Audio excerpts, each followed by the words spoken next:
The Old Lady Hasn't a Clue, by Patrick Barron, and narrated by Nathaniel Foote. Recently I was fortunate enough to have an entire day to myself in London, probably my favorite city in the world. Well, I had an entire day after filling my family's tea order at the Fortnum and Mason, plus buying cups, saucers, and plates approved by William and Kate as an official remembrance of their upcoming royal wedding. So what would any American economist do to fill up the rest of his day except take a tour of the Bank of England, a.k.a. the Old Lady of Threadneedle Street? Unfortunately, there is no regular tour of the bank itself, but I was directed to the bank's official museum just around the corner. After spending a delightful and informative 2 hours there, I believe a tour of the bank itself would have been much less interesting.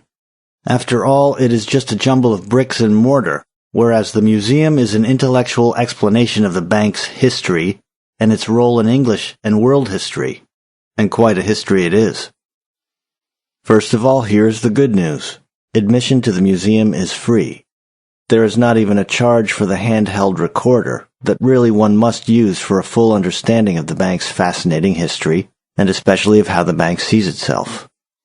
The museum is arranged so that roughly one half consists of interesting displays of physical objects, such as building plans, old banknotes, old registers of founding members, etc., and the other half presents a history of the bank's operation and its role in English life. Sometimes these two halves overlap. For example, behind a glass case was a mock-up of a basket of groceries from 1958.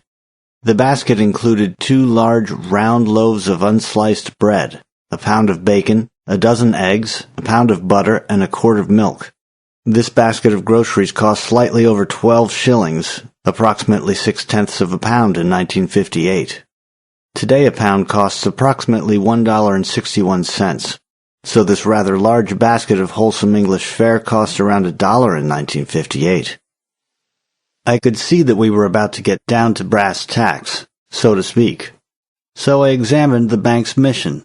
A pamphlet titled, "Your Money, What the Bank Does," states that the bank's 3 main goals are trust in banknotes, stable financial system, and low inflation. Needless to say, the bank has failed miserably at all 3, as it admits in so many words when recounting its own history. The bank was forced to suspend specie redemptions several times throughout its long history due to its fraudulent, my word not the bank's, issue of paper certificates in excess of its gold holdings. Each of these suspensions was discussed very matter-of-factly, as if a meteorite had struck the bank, destroying its ability to redeem banknotes for gold. The Bank of England funds the Crown's wars. Most of these suspensions of specie redemption came during or immediately after war, illustrating the bloodthirsty link between the Crown and the bank. This is a symbiotic relationship. The Crown grants the bank the monopoly of money production, meaning that its stockholders and officers have the ability to reap excess seigniorage charges. This monopoly also immunizes the bank from commercial law by allowing it to suspend specie redemption without turning its assets over to its creditors. In return, the bank monetizes the Crown's debts, allowing it to confiscate more resources than its citizens would allow, were the Crown forced to tax them directly or borrow honestly in the credit markets. Then the citizens might question the wisdom of the Crown's military adventures, requiring it to seek more pacific and, of course, less costly solutions to its international adventures. Inflation just happens.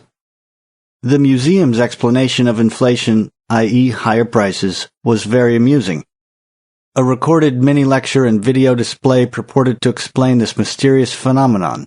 Mysterious to the Old Lady of Threadneedle Street, anyway. I was very excited. I knew that either I was going to hear a self-critical explanation, or more likely some hogwash. Hogwash won hands down. Showing videos of life 100 or so years ago and contrasting it with videos of modern bustling London, the audio lecture claimed that demand for modern conveniences and the rising cost of imported goods were the 2 main causes of inflation. The explicitly stated message is that if we want all the conveniences of modern life, then everything is going to cost more. There simply is nothing that the old lady can do about it, don't you see? This entirely non-Austrian, yet typical explanation ignores the fact that all prices in general cannot rise unless either the quantity of money increases or the supply of goods decreases.